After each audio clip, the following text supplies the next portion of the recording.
As John Saltborne wakes up on the beach, he decides to move forward, not knowing where he's at or what's happened to his friends. He runs into an old man who asks what god he worships. Turns out he doesn't worship no god, he's a mountain man.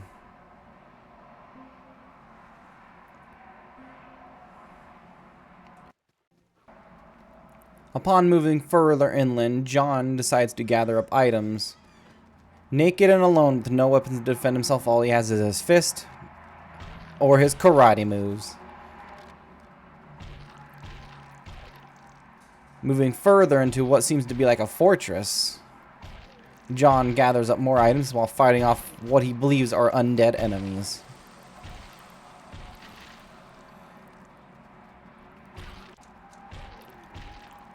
Soon he finds an item that will help reduce the severity of the wounds he gets inflicted with. For some strange reason, he decides to jump and survives.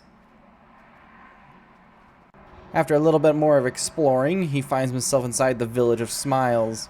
The inhabitants of this village do not like outsiders, so they proceed to attack him with dogs and heavily armored knights. Upon beating the poor man to death with his fist alone, John thinks that he needs to find a weapon. Anything would do besides for his fists. He comes across a blacksmith in the village that proceeds to sell him a knife.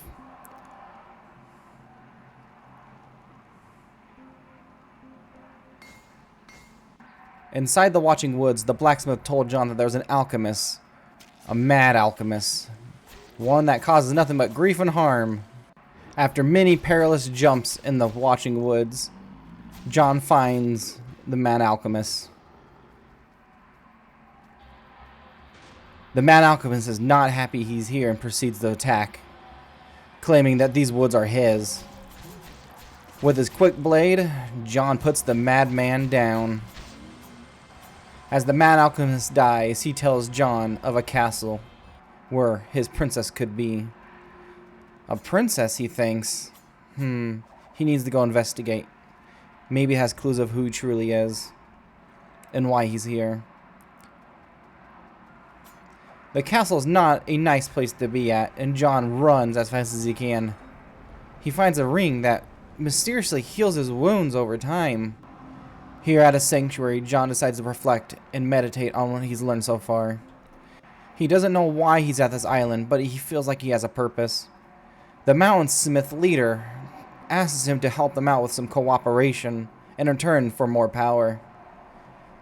John, after thinking, decides to say no, maybe another time, and proceeds deeper into the castle. He needs to be careful because he heard rumors from the mountain smith that there's a dragon at the top. And it looks like the rumors are true. A madman is one thing, but a dragon, that's another. John draws his blade and proceeds to fight it. A long and arduous battle, John falls to its breath. Darkness envelops him, but he wakes up on a ship.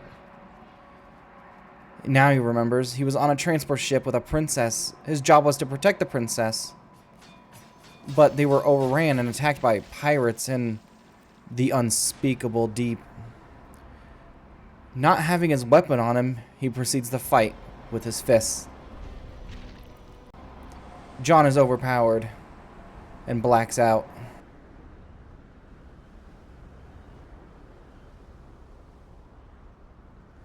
John remembers his mission now. He needs to find the princess and protect her and get her across the ocean. John Saltborne needs help. He asks the mountain smiths for information and access to their armory, but in return he needs to go and collect items for them. He needs to go out and collect. Upon gathering the items for the mountain smiths, he returns, giving the leader the items that she requested. Returning to the mountain smith's leader, he hands over the items that they requested. In return, he gets access to their inventory, where he decides to purchase himself a firearm, a gun. This might turn the tides in the battle against the worm.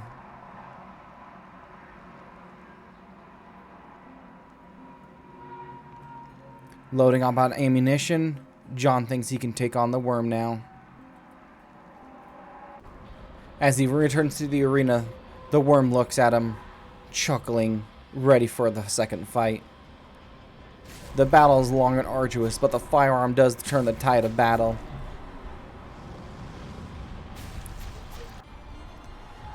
After filling the beast full of bullets and stab wounds, the worm finally falls.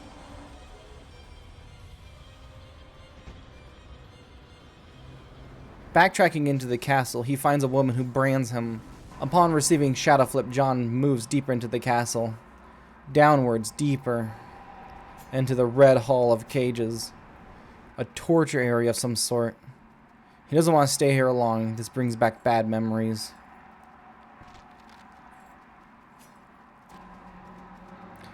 A really long ladder reminds him of another day. Of another time.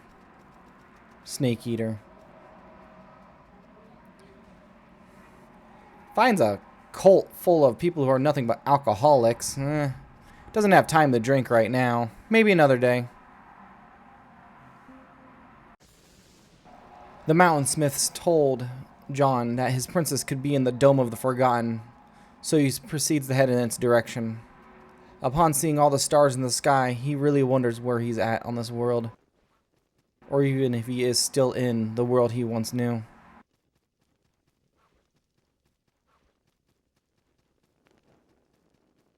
Upon returning to the Mountain Smith, John contemplates of upgrading his equipment. They're offering it, so he might as well take the help. Traveling deeper, he finds an enemy that's resistant to his knife, so he proceeds to shoot it. Ghost people? John doesn't believe in no ghosts. John challenges the knight to an honorable duel. He starts getting overwhelmed and backed off towards the ledge. He's running out of space to fight this thing. John gets the upper hand with a parry, but the knight, instead of dying to John, decides to take his own life. He would rather die that way than at the hands of John. The untouched Inquisitor. It mocks John, saying that it knows where his princess is, but does not reveal the information. John then guns him down. Not even the untouched is safe from John.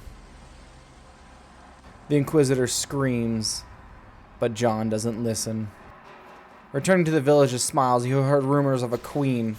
A queen might mean where a princess is located, so he goes back. Maybe he can talk to her. This is no normal queen. She draws her blade, and John readies his gun. After a quick battle, John gets the upper hand. The queen dies from poison.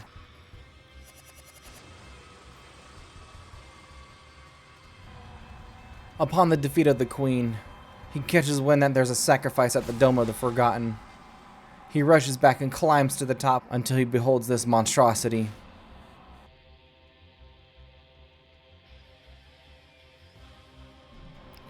John Saltborne rushes into battle and dodges behind the enemy. This monstrosity has a blind spot, and he takes full advantage of it, stabbing and shooting, using everything he has. The beast is tough and durable, but John Saltborne is no normal man. He is John Saltborne. After a long and arduous battle, the third lamb falls. After slaying the third lamb, John learns his princess is actually deeper inside the island. With the hard light brand, he can now travel across light bridges as long as he has his torch out and remembers that gravity still exists. Whoops.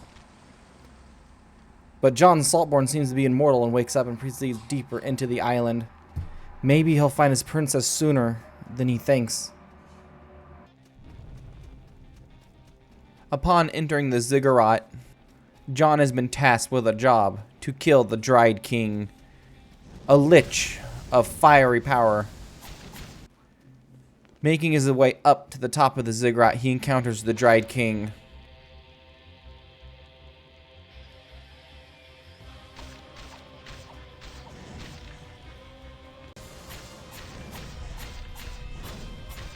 Though John is nearly incinerated, he pulls through with a victory.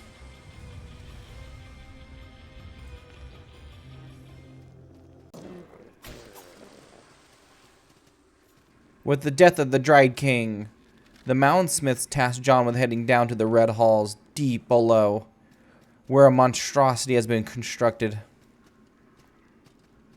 Upon seeing it, John is stunned, bodies hanging from this tree of man. With his gun in hand, he climbs the scaffolding, dodging attacks, dodging the fire. John unleashes his gun and fells the tree of man.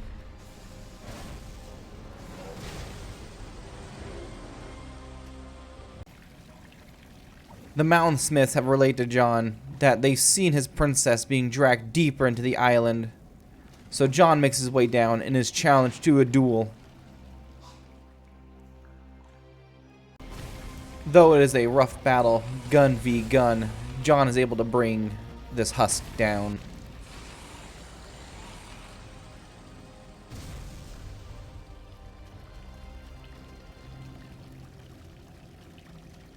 Making his way deeper into the cave, he finds some old ruins.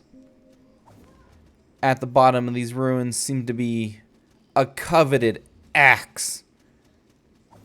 John blasts it.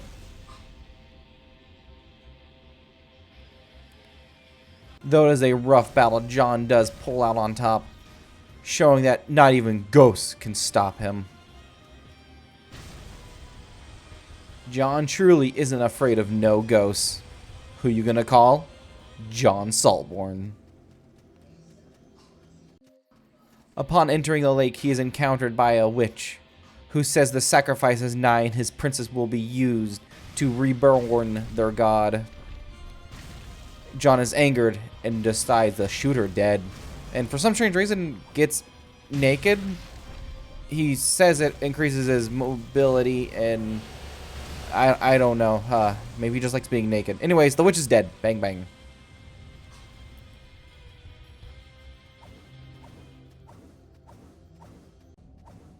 Proceeding deeper, he soon encounters some sort of alchemical lab and a monstrosity, the Unskinned. He decides to kill the alchemist first because obviously she's an easy target. The beast is next and falls quickly to, ow, that had to hurt, his gun, which goes bang bang and kills the beast. Claiming the last sanctuary for the Moundsmiths, he is then informed that there is only one thing left standing in his direction: the Dragon Kraken Scourge. It is planning to sacrifice the princess, and he needs to stop it, or his mission will be a failure. The dragon challenges John to a fight, obviously, because it's standing between him and the princess. It is a long and arduous battle, but John ducks, dodges, weaves. But he's out of ammo, so he fights with his sword. Well, knife. The dragon tells John that it's too late. His princess has been sacrificed. But John's too angry to care and still plans on killing him. After a long and arduous fight, John fells the dragon with his knife. Upon losing, Scourge screams for his god. Traveling to the very bottom of the island, John encounters his princess, but soon realizes she's dead. The only thing standing between him and the end is the nameless god. He challenges the nameless god. It draws all the power. John fights and is beaten over and over. Close to death, John keeps fighting. Dodging magic. John, well, dodges magic. Dodges a kick, dodges blades, keeps getting pummeled. The nameless god, his power is waning, and he tells John that if he is to die, the island is to disappear with him, along with him and John and all the inhabitants, friend or foe. But John doesn't care. His mission is over. But he must slay this god for all the pain he has caused. As the blade sinks into the nameless god and ends his life once again, The island starts crumbling around John, and he makes a run for it, only to find a hole. So he jumps in.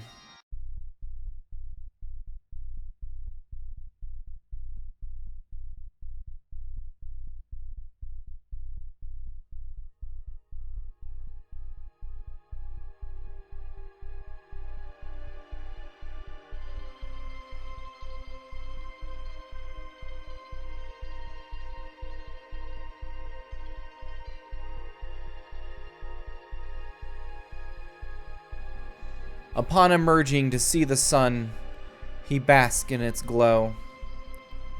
Is he free of the island? What of the princess? Was it all just a dream? He doesn't know. He has a long swim ahead of him.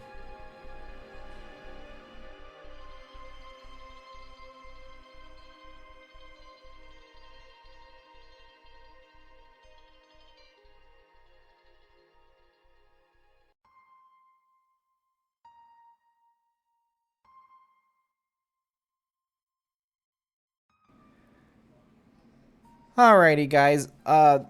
If you made it this far, thank you so much for watching. This was my first time trying to write a script. It sucked. I really honestly feel like it sucked, but I had fun doing it, and that's all that mattered. My writing is crap. I normally just free talk for my videos. maybe I'll just do that next time. But I hope you guys enjoyed. Leave a comment. Tell me how much I sucked or how I can improve or whatever you want to do. I really don't care. I'm having fun doing these videos, and that's all that matters. The next one is already being worked on, and well, it's just gonna be a normal challenge video. Maybe with some funnies. Nah, I'm not too sure yet. Anyways, goodbye everybody.